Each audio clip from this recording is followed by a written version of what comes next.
Wow.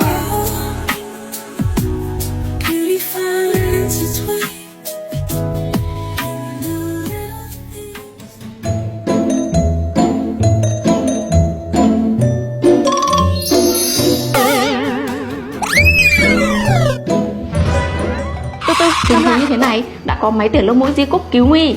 Với máy tỉa lông mũi di cúc thương hiệu Đức, bạn sẽ cắt tỉa lông mũi một cách dễ dàng, nhanh chóng mà không đau đớn, với đầu cắt bo tròn, lưỡi dao xoay 360 độ, không cắt sát, giữ lại lớp lông vừa đủ để lọc bụi, ngăn vi khuẩn và không làm tổn thương thành mũi. Chất liệu bằng thép không rỉ 304 rất an toàn với sức khỏe và vô cùng bền bỉ. Đầu cắt có thể tháo rời và thay thế sau thời gian dài sử dụng.